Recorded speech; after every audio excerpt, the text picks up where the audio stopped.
See you next time.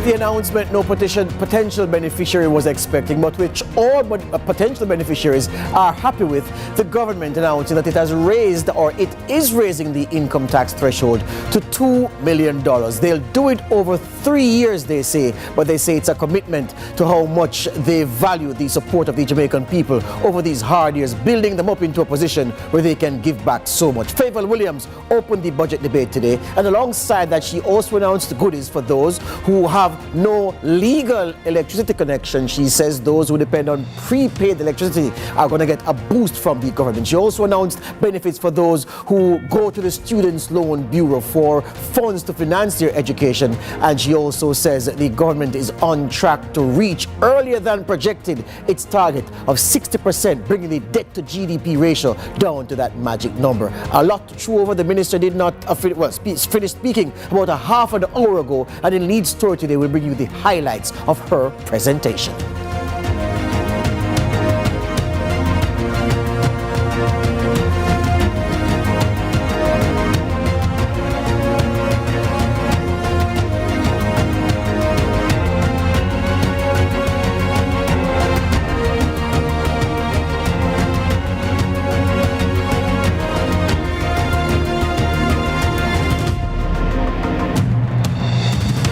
Welcome to Lead Story on this Tuesday, March 11, 2025. It's a historic day. It's the first time in the country's history that a woman is opening the budget debate in her capacity as Minister of Finance, and Favour Williams had that distinct honor. So what did she say today? Well, just to tell you before we go that the usual format of the show will be set aside today. Usually we have a scene setter at the top to explain what it is we're talking about. No need for that this afternoon or this evening, and there are no guests. We'll have the guests for analysis later in the piece, especially after we would have heard from all four speakers in the debate: the finance minister, the opposition leader, the opposition spokesman on finance. The prime minister will speak, and of course the finance minister returns for a second time to close out the budget debate. But what did Favour Williams say today as she opened the budget debate? It's a $1.26 trillion budget. She did mention how the budget will be funded. We have those numbers for you, but the headline from the speech is that income tax threshold adjustment that she says the JLP administration is committing to make over the next 3 years, starting in the new fiscal year, which starts on April 1. She says ultimately it will go to $2 million, meaning if you earn, say for instance, $3 million per annum, then the first $2 million of that sum is exempt from PAYE, pay as you earn taxes, exempt from income tax, and the tax that you pay will be calculated only on the remaining $1 million portion. If you earn $5 million, then the first $2 million of that 5 will be exempt from income tax. It's on the other $3 million, the remaining $3 million, that you will pay that income tax. That's what the measure means in real terms. So, what did she tell the Parliament about that plan of this JLP administration? The good news: this government will increase the threshold to $2 million.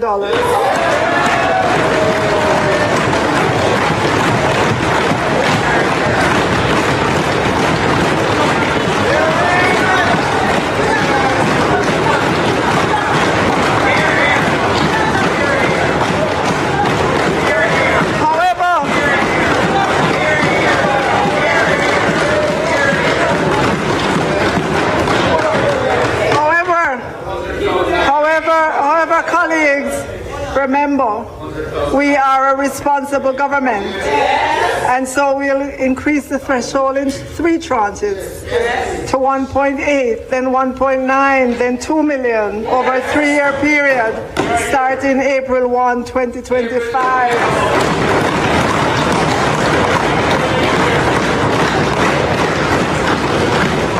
Doing it this way means our hard-working taxpayers don't have to guess and spell next year or the next year or the next year if the threshold is going to increase. When you have a stable economy, you can we are a caring government. We are a responsible government. Madam Speaker,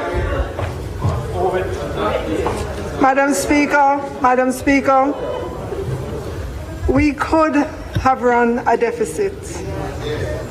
For the first time in 10 years, based on our fiscal rules, we are allowed to run a deficit equivalent to no more than 0.3% of GDP. And that would still keep us on the path to 60% debt to GDP by fiscal 27-28. Madam Speaker, Prime Minister and I discussed this, and he said deficit spending would be a very bad signal to send to the world in an election year. So, Madam Speaker, there is no greater testimony to the high regards that this government has for the fiscal affairs of this country, and by extension, the people of Jamaica, than for Jamaicans to know that this government has steered a budget deficit in the face that we legitimately could run in an election year, and said no thank you.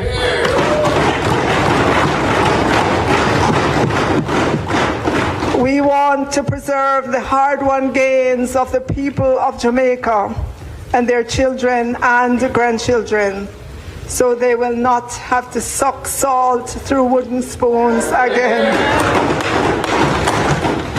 We on this side, Madam Speaker, are not like them. The run-with-it party. The run-with-it party. The party of more taxes. Madam Speaker, as I close my presentation, for fiscal year 2025-26, we come to the people of Jamaica with a balanced budget and no new Favour Williams rolling in several things into that insert we just played for you. So just to go back to the income tax threshold raised to 2 million, but will be done so over 3 calendar years, 3 fiscal years if you may. So effective the new fiscal year, which starts April 1, 2025, that's in a few weeks from now, the income tax threshold will move to $1.8 million.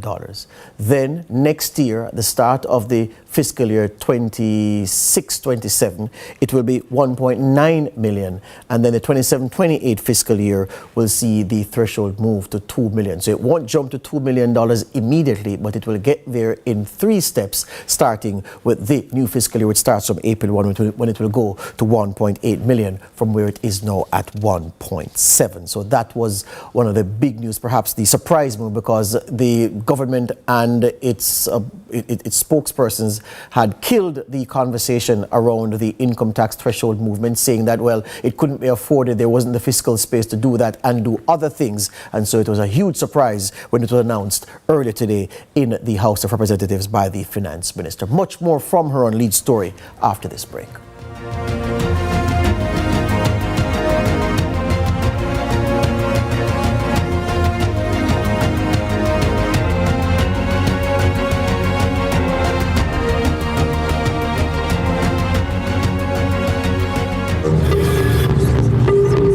Join my private room. Only $1,000 for a grand time. That I know me. We never said that. But who going to believe me? That is correct. $4,350,000. Yes, go ahead. $4 million? I never approved that. Yes, me I go doctor tomorrow. So me have to get the money today, no longer. Then no me face that. Me never make no record or beg nobody no money. Deepfakes are AI-generated images and videos made to look and sound like people we know and trust. They're used to spread misinformation, destroy reputations, and are used to commit fraud and scams. Don't fall victim to deepfakes. Protect yourself. For more information, visit broadcastingcommission.org or scan the QR code on screen.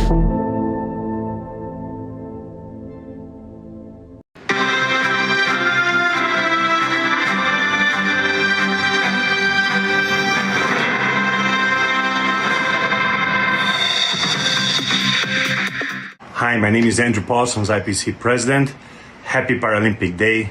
Best wishes. Happy Paralympic Day to our admirable Paralympians who continue to inspire us and do Jamaica proud from the Digicel Foundation. A very happy Paralympic Day from the Manpower Group. Happy Paralympic Day. Best wishes from Hoover.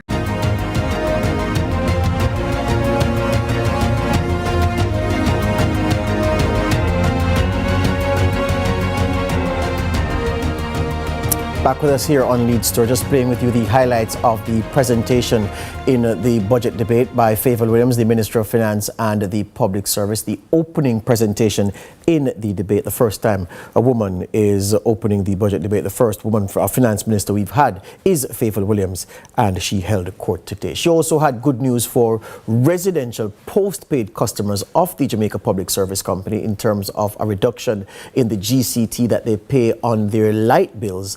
And she also had very good news for those people who don't have a legal connection with the JPS, an incentive to get themselves regularized, those who depend on prepaid electricity. The Minister of Finance had this to say about what the government has in store for them. Together with the Ministry of Science, Energy, Technology and Transportation, and following on the announcement the Prime Minister made at the National Arena, and we all remember what event that was, that this government will restructure GCT on electricity to make electricity more affordable and give those who want legal access to electricity the opportunity to do so. Today, Madam Speaker, we are pleased to announce that the commitment to reduce the GCT rate on electricity to 7% and eliminate the 150 kilowatt threshold for postpaid residential consumers is on track for implementation by the JPS starting on May 1, 2025.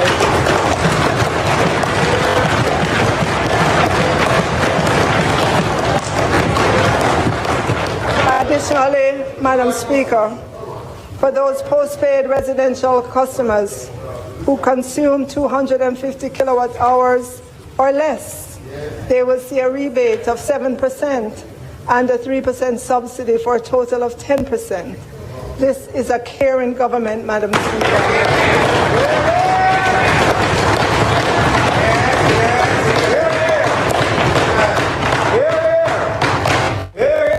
And the government.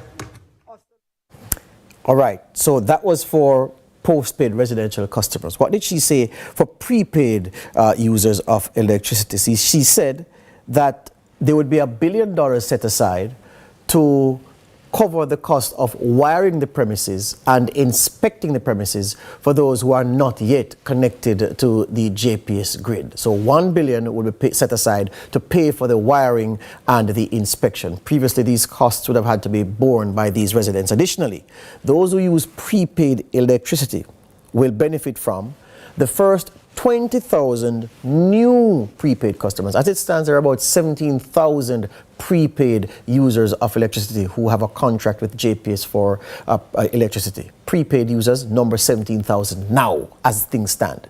The finance minister says for the first 20,000 new prepaid customers, they will get $4,000 credit for electricity per month for 6 months under this new wiring and inspection program to be implemented by JSIF.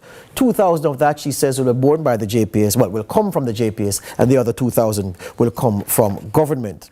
She says that the fact is that most of the average bill for someone who uses prepaid electricity is about $7,000. So if the government and the JPS together are giving you $4,000, they're taking care of about 50% of what the average prepaid customer uses in terms of electricity charges per month. So she says for 6 months, this will be extended to help tide you over as you get yourself regularized as a paying customer of the Jamaica Public Service Company.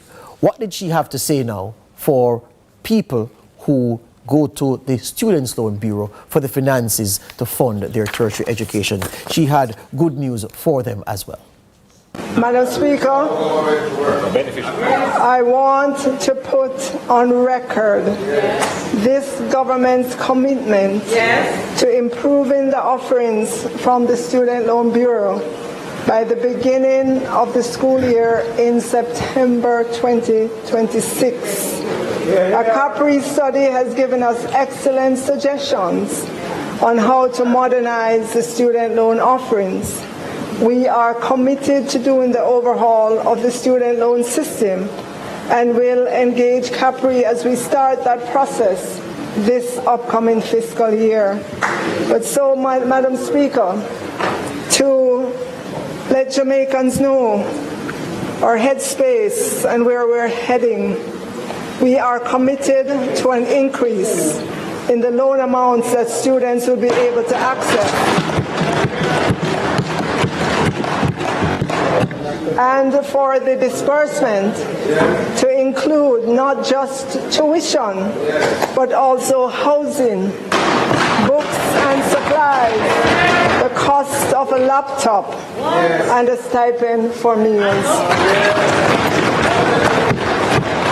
We are also committed to a meaningful reduction in interest rates on the various loans, and we are committed to longer loan payment periods. As you can see, Madam Speaker, these would be significant changes to how the Student Loan Bureau operates currently. And so we have to work with the Student Loan Bureau to be able to launch these initiatives for the new school year starting September 2026. It's going to take time to implement these changes. The student loan is building bridges and transforming dreams. But while we wait for those changes, this government, through the Student Loan Bureau, will be offering to new students a longer repayment period of 10 years instead of the current 7 and 5 years.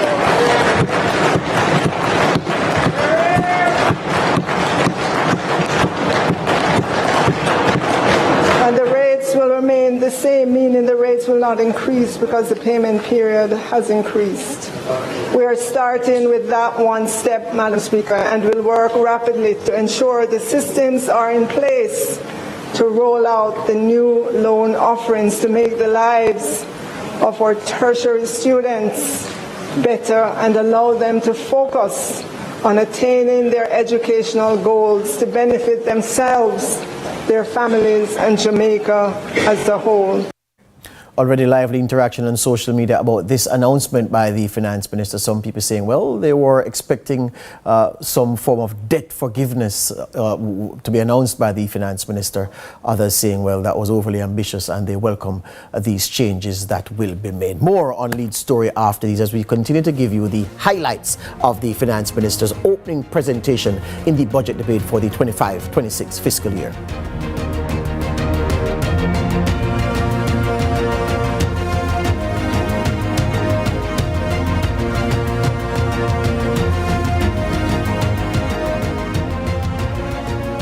Hi, my name is Andrew Parsons, IPC President. Happy Paralympic Day. Best wishes. Happy Paralympic Day to our admirable Paralympians who continue to inspire us and do Jamaica proud from the Digicel Foundation. A very happy Paralympic Day from the Manpower Group. Happy Paralympic Day. Best wishes from Hoover.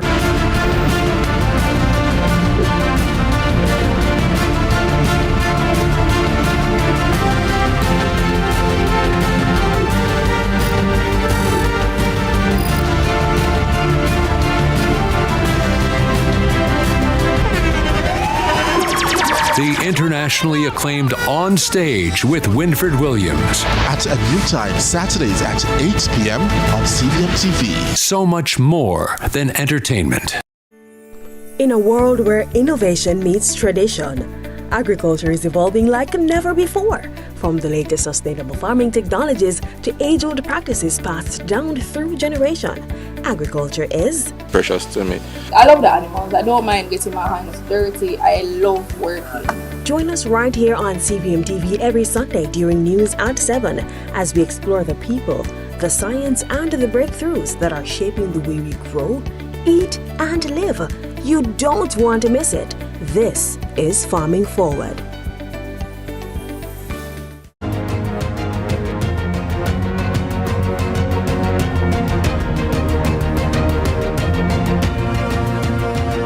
So how much of the budget for the new fiscal year, which starts in a couple of weeks from now, how much of that has been set aside for compensation of employees, and what special provision, if any, is in there to settle outstanding claims and, of course, taking care of the demands that will have to be met under the new round of negotiations with public sector unions and or bargaining units? Well, the minister addressed those issues today.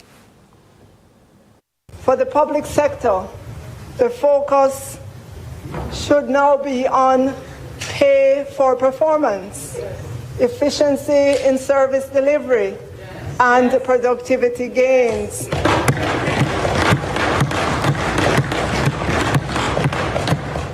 Madam Speaker, as we approach the start of the new fiscal year, we intend to make significant progress in the implementation of the pay for performance element of the new compensation system.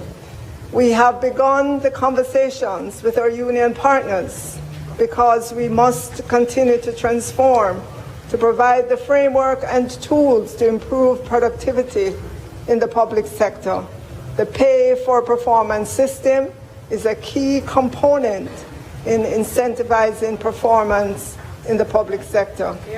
But, Madam Speaker, let me be the first to say we are ending fiscal year 2024-25 with gains in efficiency and productivity in government.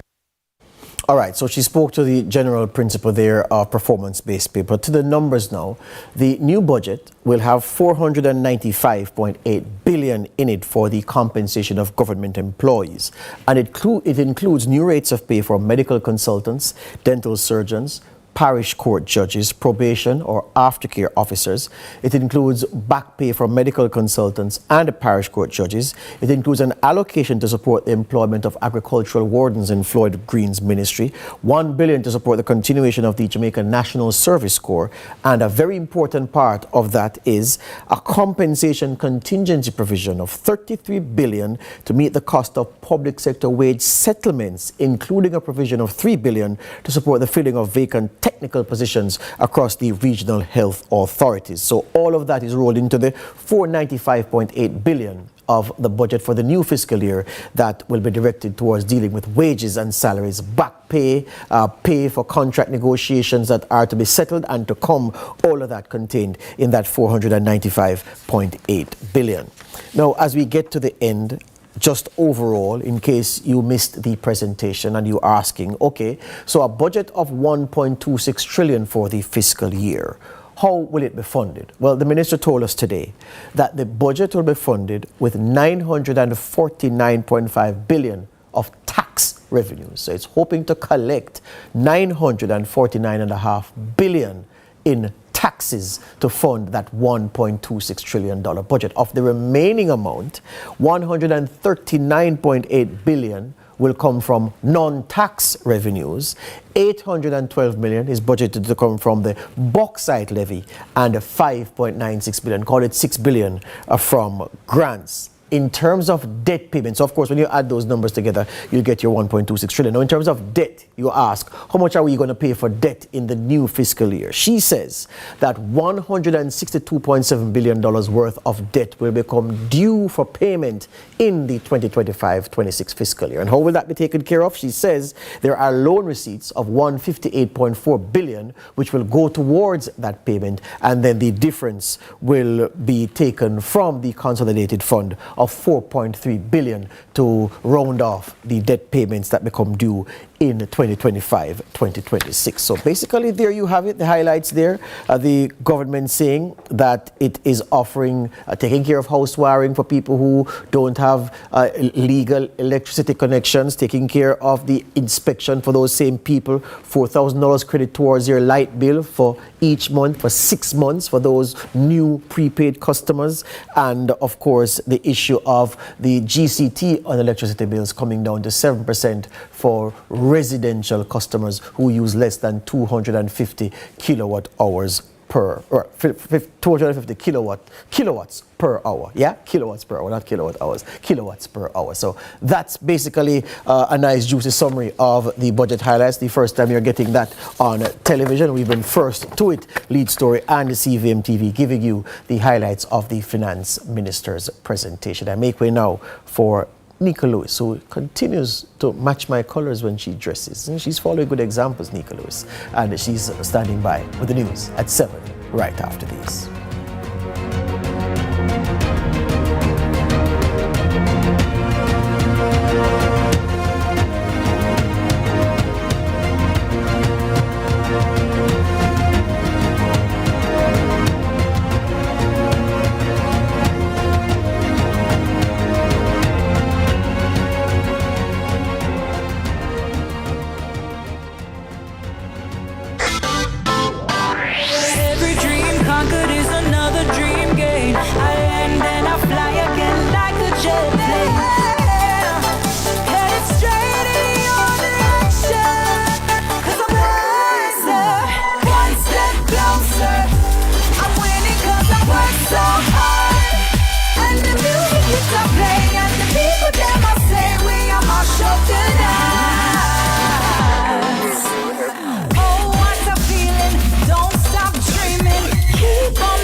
In a world where innovation meets tradition, agriculture is evolving like never before. From the latest sustainable farming technologies to age-old practices passed down through generation, agriculture is precious to me. I love the animals. I don't mind getting my hands dirty. I love working. Join us right here on CVM TV every Sunday during news at 7 as we explore the people, the science, and the breakthroughs that are shaping the way we grow, eat, and live. You don't want to miss it. This is Farming Forward.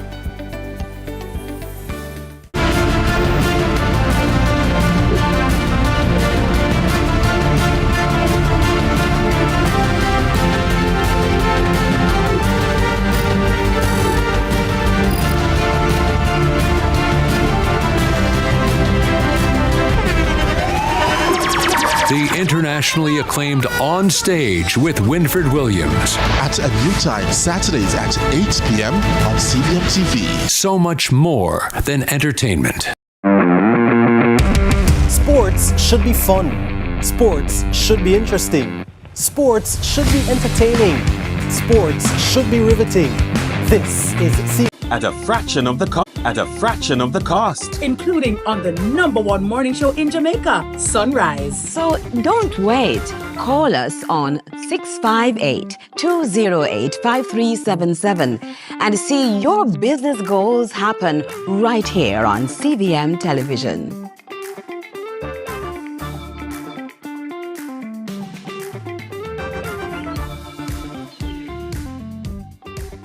You can open a Sagicor Bank savings account from anywhere. Go online and open yours today. The time by Sagicor Bank is 7 o'clock. CVM News at 7 Tuesday, brought to you by K KFC. KFC's popcorn chicken, now available in barbecue. KFC, it's finger-licking good.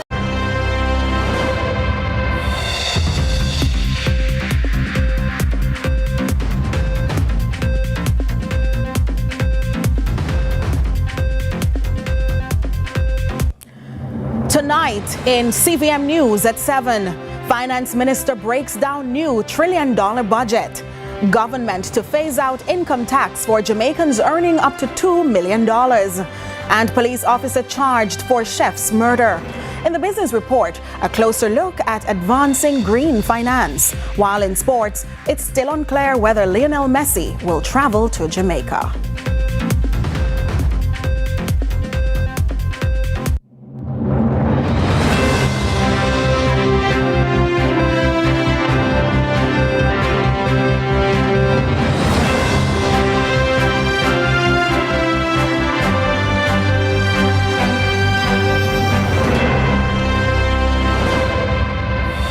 From Kingston, Jamaica, this is CVM News at 7. It's Tuesday, March 11, 2025. I'm Nika Lewis. Thanks so much for joining us. Public sector workers are set to receive the highest ever allocation for government salaries under Jamaica's new $1 trillion budget. Finance Minister Favour Williams, in her historic maiden presentation, outlined the record-breaking expenditure while signaling a shift toward performance-based pay. More from Ramon Gordon. House Leader. Madam Speaker, the historic moment has arrived. A packed gallery at Gordon House. Every seat filled.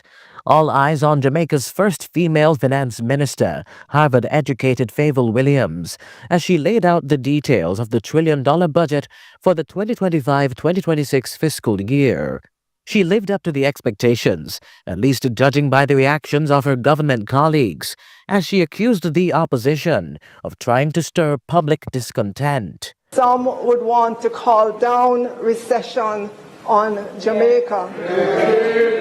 You have to wonder, what are their motives, Madam Speaker? But beyond the political back and forth, her maiden presentation also marked a historic increase in recurrent expenditure, covering wages, salaries, and operational costs.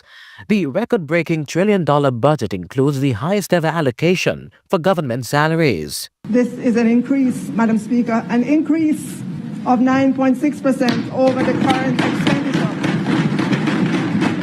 of 24-25.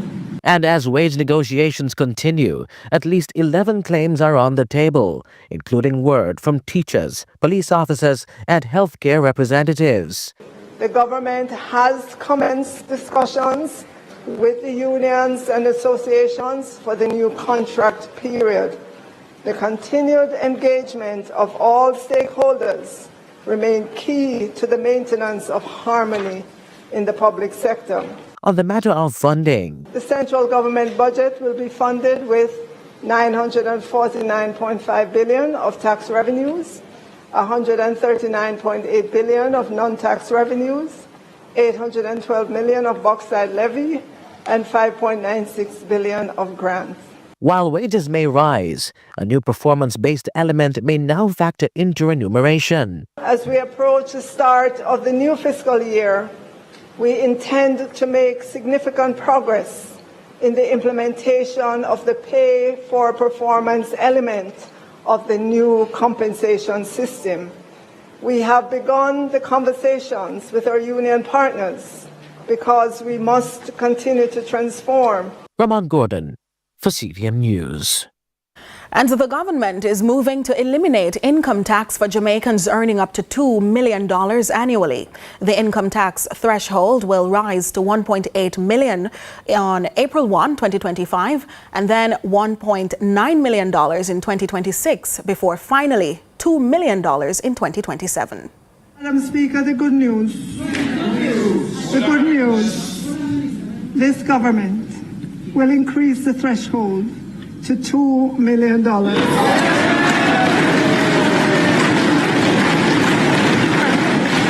However, colleagues, remember, we are a responsible government, and so we'll increase the threshold in 3 tranches. Currently set at $1.7 million, the threshold was last adjusted in April 2024. The Holness administration has now increased it by more than $1.2 million since taking office in 2016. That's 3 times the level it inherited. Minister Williams also confirmed that for the 8th consecutive year, the government has introduced no new taxes to fund the budget. Meanwhile, the government is making key changes to student loan policies, aiming to expand access and ease repayment burdens. Ramon Gordon has been tracking the day's developments and now joins us in studio with more. Thank you, Nika. Good evening to you and good evening to our viewers at home. Now, in 2023-2024 fiscal year, the Student Loan Bureau scrapped guarantor requirements and application fees, if you recall, for PATH beneficiaries. That change triggered an 85% surge, the minister said, in applications for the 2024-2025 period. Now, plans are in motion, Nika, to make student loans even more accessible.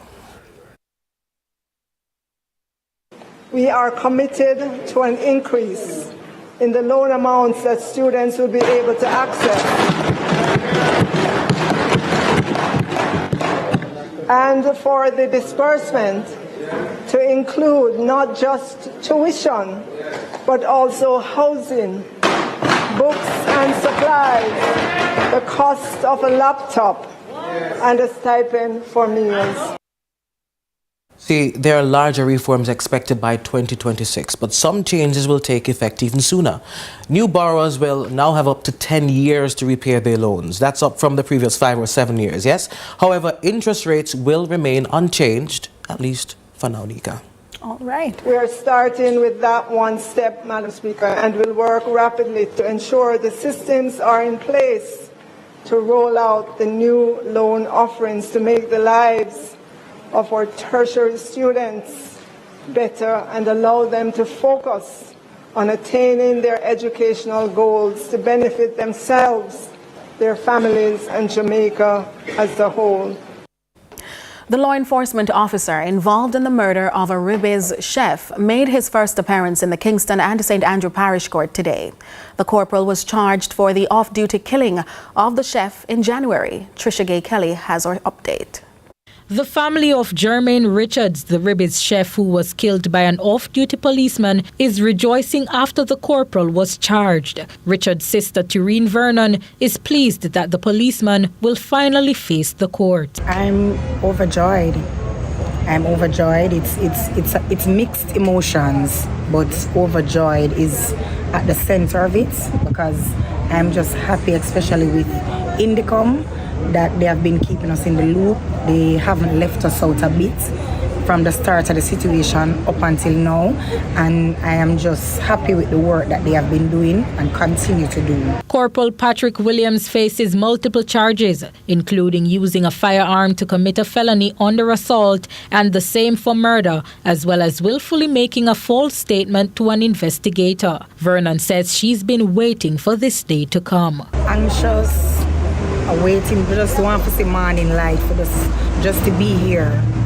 So I was just anxious. I was praying all through the night last night, praying to God and I knew that it would reach here, and I know that my brother has to get justice. As matters are expected to escalate, she says it remains a tough time for the family, especially the victims' children. There are 3 babies which have lost a lion in their home.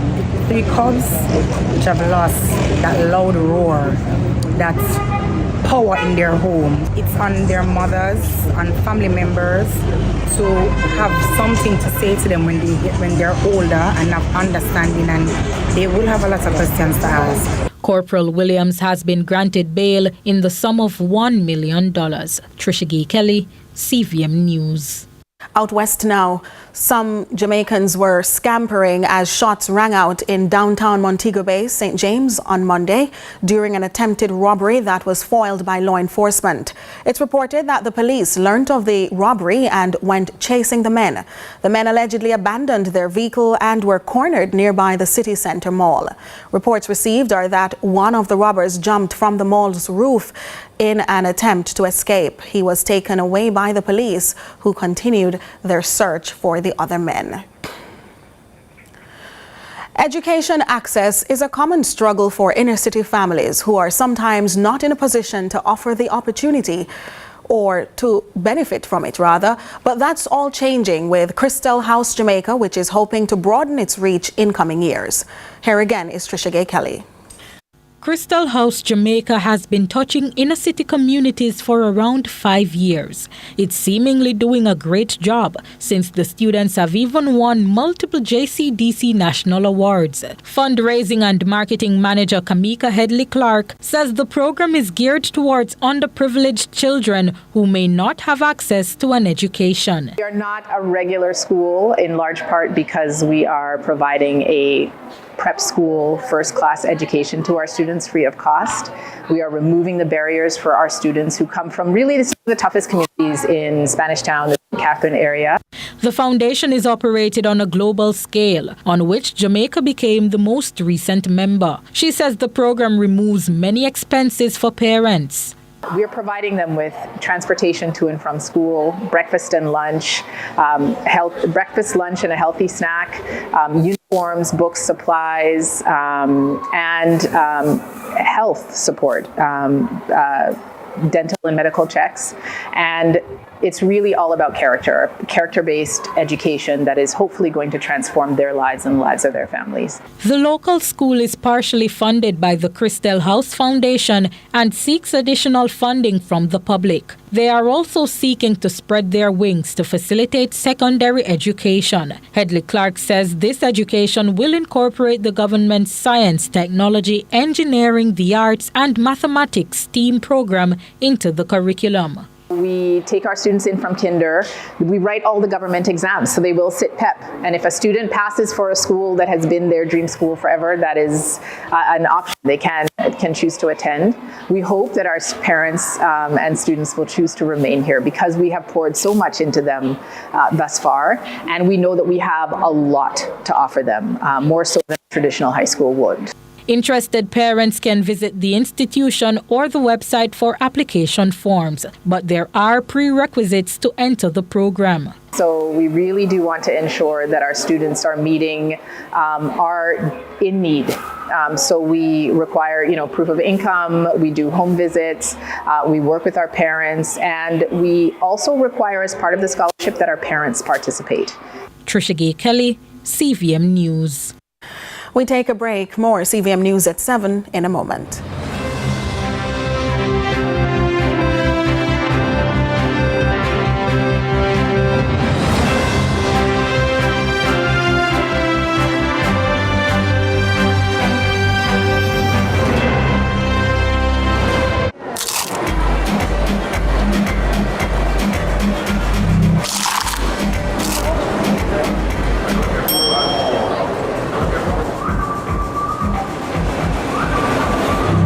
Whatever the crunch you want with KFC's popcorn chicken. Delicious, crispy, irresistible.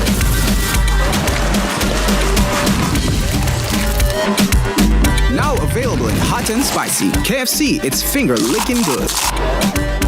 Digicel, live life your way. No free rewards. Digicel postpaid. With Digicel postpaid, it's all about you. Sign up or pay your bills to stay active for a chance to win a luxurious all-expense paid trip for two to Royalton, Antigua. With round-trip flights on us. Every week you could win exciting prizes. Event tickets, gym memberships, spa packages, excursion adventures, restaurant vouchers, and more. When you opt in on the My Digicel app, life your way starts now. With Digicel, better connected. Hi, my name is Andrew Paulson's IPC President. Happy Paralympic Day. Best wishes. Happy Paralympic Day to our admirable Paralympians who continue to inspire us and do Jamaica proud from the Digicel Foundation. A very happy Paralympic Day from the Manpower Group. Happy Paralympic Day. Best wishes from Mover.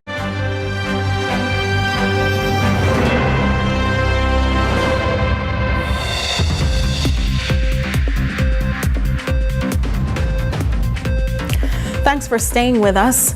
There's rising demand for local sperm donation in Jamaica and across the Caribbean as individuals shift from importing sperm. But what does this mean for families or individuals trying to conceive? Well, Courtney Lewis joins us in studio to tell us more. Well, Nika, in the past, fertility clinics relied on imported sperm. But with increasing costs, more people are looking for local donors. But experts say many Jamaican men have low sperm counts due to a myriad of lifestyle factors. Big families and more babies have seemingly taken a backseat as concerns grow for Jamaican fertility. It comes to light as the demand for local sperm increases in Jamaica and the diaspora. However, according to Clinical Director at the Caribbean Fertility Center, Dr. Sharifa Frederick, the challenges arise as sperm count in Jamaican men is low. If we have 10 young men who come in to, potentially to donate sperm, only about 2 to 3 of them actually meet the criteria in terms of the sperm count that's necessary in order to freeze sperm and get a good result when we actually thaw the sperm. Dr. Frederick highlights the causes of the low count, including hereditary factors, sexually transmitted infections, heat exposure, and poor lifestyle practices. Exposure to heat, sitting on hot surfaces, going in saunas for a long time, putting your laptops that generate heat in your lap, wearing very, very tight clothes that, that area is not able to breathe properly can also contribute to the fall in decline, as well as just, bad lifestyle, too much alcohol, excessive drugs, that sort of thing. But demand persists, and there's mixed feelings about whether sperm donation may be the key to maintaining families. Because if you go do that, an idea that sperms, the woman are going to get a my own. So, me I go want to see my youth. You understand? So, I don't think it's going to work. If I was in that position and the person healthy, because they have to do check-up first, right? Then nothing wrong. I would want it. Yet, the Caribbean Fertility Clinic quells fears surrounding sperm donation, citing anonymous donations and thorough screening. We screen them properly, so we make sure that they are devoid of any hereditary diseases, sickle cell, any other disease that can be, transmitted to the child. We make sure that they're screened properly. We follow the FDA guidelines in the USA for their sperm donation program. So we make sure that, our sperm donors are also devoid of any psychiatric illnesses that are hereditary. And as for how individuals may improve fertility and increase sperm count, she suggests frequent checkups and healthy sexual practices. Courtney Lewis for CVM News. Courtney, what else did the doctor prescribe? Okay, so the doctor recommends not only healthy checkups, screenings, but she does speak about diet, reducing processed foods, lessening sugar intake, and more supplements, not just for the men, but for the women as well. So it's a collective effort for those trying to conceive. Collective indeed. And so if you can contribute, you should, I believe. But the Issa Trust Foundation has spearheaded an initiative to improve neonatal care at the Victoria Jubilee Hospital, VJH, in Kingston. Adrian Williams takes us to the pulse of the training being carried out at the hospital. The first 4 weeks of a baby's life is known as the neonatal stage. It is a critical period of development that sees the most pronounced changes in physiology during the human life cycle. This is why the Issa Trust Foundation, in collaboration with a team of doctors from the Connecticut Children's Hospital, have established an initiative dubbed the Neonatal Nurses Essential Training and Skills Program, geared towards enhancing the skills and readiness of local nurses to treat with a number of neonatal disorders, which will in turn aid in reducing the infant mortality rate. Neonatologist Dr. Samantha Walker expressed her fulsome support of the nurse training, which is being undertaken at the Victoria Jubilee Hospital. We also have to move with the times, and that's where we would have looked at access to advanced nursing practices. And I would say that is probably the number one item at the top of the list. We can always talk about equipment, we can always talk about infrastructure, but I think advanced nursing practices is the top of the list. President of the Issa Foundation, Paul Issa, is passionate about the program's potential and the role it will play in ensuring Jamaican newborns get their best possible beginnings to life. It's a program that was developed by the American Academy of Pediatrics and adopted by the World Health Organization. It's called Helping Baby Breathe, or Essential Newborn Care, which is how it's now referred to, and it's training of how to keep babies that are born in crisis, how to keep them alive, basically. And it's a number of techniques that they train them on. Dr. Sharon Wagner, a neonatal practitioner from the United States, is at the heartbeat of this training exercise. In the United States, we have the luxuries of many, many things that other countries do not. So what we do is we go and help them to build their capacity to be able to take care of babies. Nurses need to be able to be a bigger voice because nurses are the backbone of every hospital in this world. You cannot function without them. It's with the training that I've got, it helped me to better able to cater to the needs of my neonates effectively and also efficiently. This program has improved my critical thinking skills and also the care that I give to these special needs newborn. ISSA Foundation President and CEO Diane Pollard encourages anyone willing to come on board to do so. Whoever wants to come out and help and partner with the ISSA Trust Foundation, we would love that. So go on our website, issatrustfoundation.com, contact us. If you want to get involved, you want to donate, please reach out. Adrian Williams for CVM News. There's more to come after the break, so stay with us.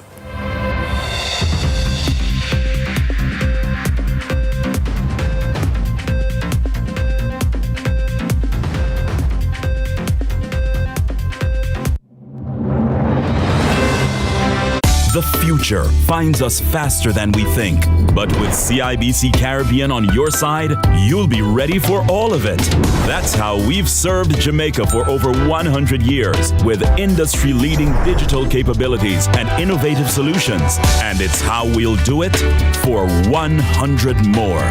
That's the power of banking better together. Come, see what that looks like for you at CIBC. Ambitions made real. Jamaica, it reach! Introducing the Mother's Rewards app. The same mother's food you love, now at your fingertips. Sign up easy and get a free patty. Earn points whenever you visit any select Mother's location and redeem those same points for discounts later on. Order your favorites for pickup or delivery. No long lines. Plus, win daily to win prizes and discounts. Yes, daily chances to win. No need for say nothing more. Download the Mother's Rewards app now. Mothers, loving every bite. Jamaica, it's time to invest in you. It's your chance to own Trans-Jamaican Highway Limited shares. Now's your opportunity to build wealth by investing in a company that's been delivering solid returns. Whether you're new to investing or already winning big, now is your time.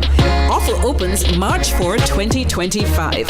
Visit goipo.jncb.com for details and apply today. Your highway to wealth starts here. Conditions apply. Hello everyone, my name is Julio Cesar Avilazarria. I'm the president of America's Paralympic Committee. Have a very happy Paralympic Day. Best wishes. Zaga, this is Beanie Man, and to all my Paralympians, I just want to say happy Paralympic Day. Zaga zaga zow now.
Yes, we welcome you back with regional and international news. We begin with news in the region. In a landmark initiative to support families, President Dr. Irfan Ali officially launched the government's newborn cash grant program with the distribution of scores of birth certificates. Newsroom Ghana has the story. The real highlight of the event was the distribution of birth certificates to hundreds of newborns. I would like to say thank you on behalf of all the beneficiaries of. Announced in January by Finance Minister Dr. Ashley Singh, the newborn cash grant offers a one-time voucher of $100,000 for every newborn born to a Guyanese mother. This initiative is expected to cost the government approximately $1.3 billion annually and will be provided retroactively to families with babies born in January and February 2025, amounting to over 2,000 newborns. President Dr. Irfan Ali, speaking at the event, emphasized the significance of the program not just as a financial handout, but as an investment in Guyana's future. This grant is not a privilege, it is a right. From the moment a child takes their first breath, they're entitled to this support. The Barbados Coastal Zone Management Unit has taken another step in gathering information to help formulate the Barbados Marine Spatial Plan. Over the last 2 weeks, data analysts have been conducting the first ever cetacean survey, where they looked at some of the species that are in the territorial waters around the island. We hear more from CBC News Barbados. It is important for us to get a real appreciation as to the type of large mammals that are moving through our waters. It is also important because of the development of shipping lanes, or new shipping lanes per se, and also in terms of the potential for sighting of certain types of offshore construction activity, whether it be offshore oil and gas platforms, etc., or renewable energy, marine renewable energy, wind turbines or wave power machines. We have to get a real understanding as to where these sightings are being found predominantly and like potential routes that they take. It's really important, as Richard said, that they were able to hear things like pilot whales and humpback whales, because obviously it means that they're in our waters, but you don't see them. But at the same time, it means that they're moving through, which is something that we've always said could be happening, but we never know, right? So that has been the real benefit of this survey.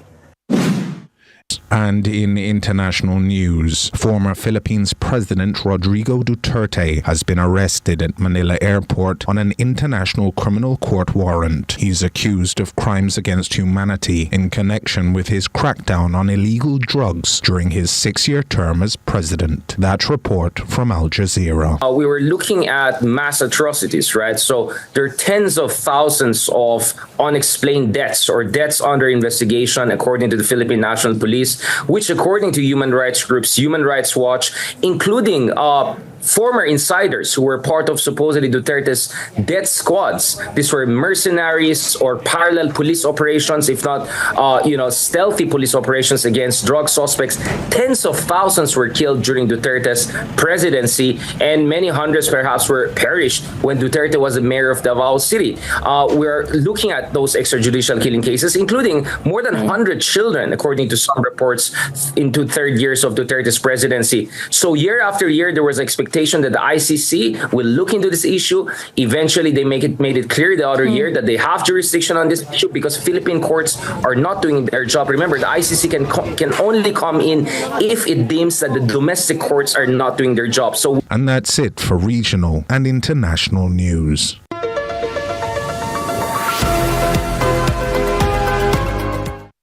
Jordan Fort now joins us for a preview of sports. Well, Nika, it was a classic game between Arnett Gardens and Racing United in a Monday match night on CVM TV last night. I'll tell you the details of that. Plus, the question is still being asked, will Lionel Messi be coming to Jamaica for that match against Cavalier on Thursday? So the answer is still unknown. Okay, all right. All right, thank you, Jordan. But plenty more to come right after this break.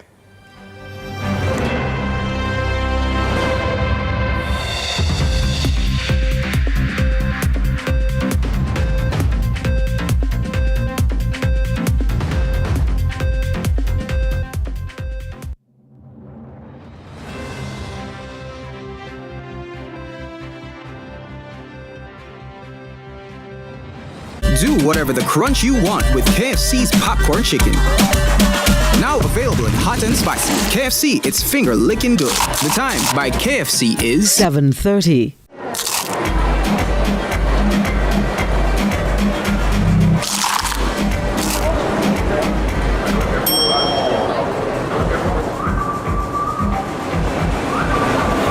Do whatever the crunch you want with KFC's popcorn chicken. Delicious, crispy, irresistible.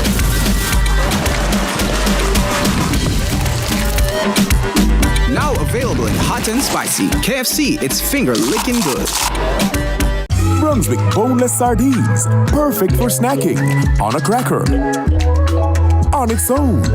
Snacking made easy, snacking made healthy, snacking made tasty. Jamaica, it's time to invest in you. It's your chance to own Trans-Jamaican Highway Limited shares.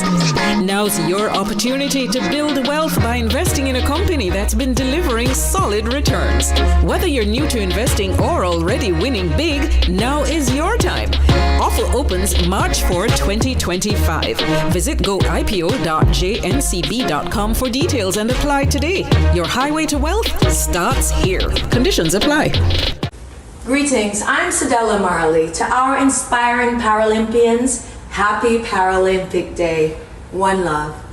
To all of our Paralympians, happy Paralympic Day. You all inspire us so much. One love from all of Puma. Take care.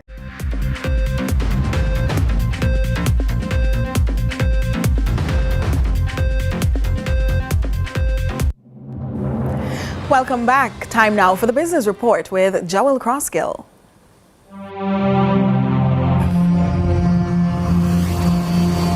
Lots to share with you in the Business Report today about a small island developing state trying to come to terms with the advance of climate-related change by seeking financing solutions for a problem it barely contributed to, but from which it bears an outsized consequence of its advance. At this critical juncture in Jamaica's journey towards a sustainable future, this is an absolutely important session. This workshop between the JSE and the EU and other international partners is more than just a dialogue. In fact, it is a genuine call to action. As a small island developing state, Jamaica stands at the front line of what the EU calls the triple planetary crisis. There's a lot of media attention and a lot of focus on the climate component of that crisis.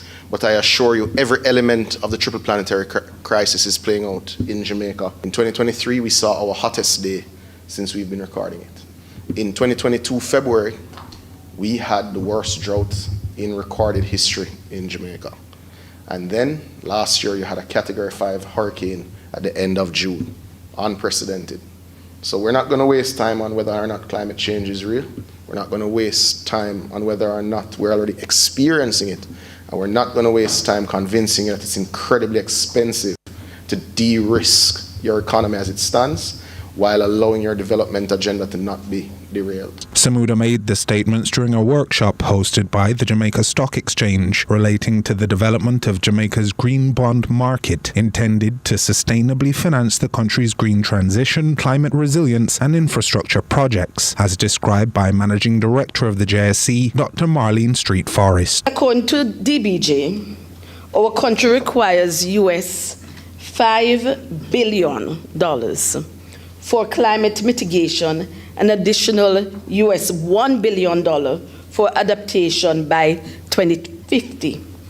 Across the wider Caribbean, these figures exceed US $100 billion for disaster risk reduction. The scale of this challenge is clear, and so is the urgency of our response. By creating an enabling environment for green issuances, Jamaica can leverage these instruments to fulfill its nationally determined contribution and drive progress towards the 2030 Global Sustainable Development Agenda.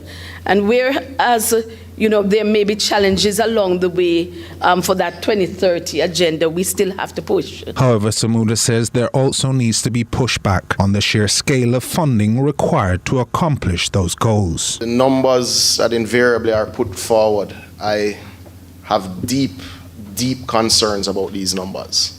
It's not $1 billion for climate adaptation in Jamaica. We get these figures from our international partners. We get these figures even using the frameworks that are designed in the global financial architecture for climate additionality.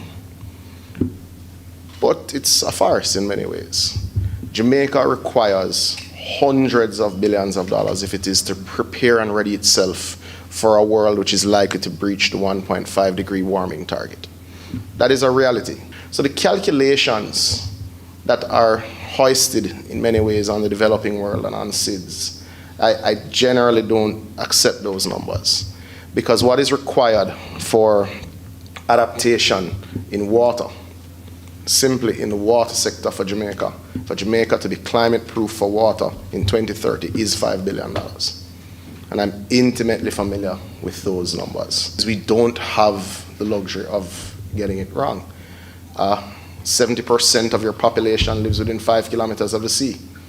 Sea rise is catastrophic. It's not just about your tourism industry and what will happen to your beaches. 70% of your population literally is within 5 kilometers of the sea. If you look at our population map, it's very clear. And we're already seeing saltwater intrusion in our water sources. We're already seeing deteriorating soil quality and lower pollination rates. And last year alone, we would have seen 2 of our hottest days on record. EU Ambassador to Jamaica, Her Excellency Erja Askala, admits that the successful development of Jamaica's green bond market is absolutely essential if the funding deficits are to be bridged. The financing needs of green transition are known to be huge. It will not be possible to meet all those needs from public funding. So obviously we need different sources of funding. We need private sector on board. We need to diversify the sources of funding. We need to develop new and innovative ways of financing the green transition. This is why we have looked at different options and instruments, sources in the European Union. The green bonds are more than just financial instruments. They are also powerful tools to direct funds and capital to sustainable projects. And that was your business report. I'm Joel Crosskill.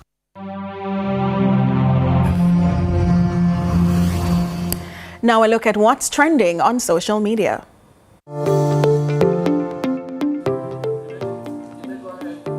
So, what's happening online in our local social media spaces today? Renowned reggae artist Colvin Coco T. Scott has died. He passed away Tuesday morning at a Florida hospital after battling a prolonged illness. Here are some of your reactions. At Miss_Ladle writes, "Rest up Coco T. When me hear his songs, me know soup and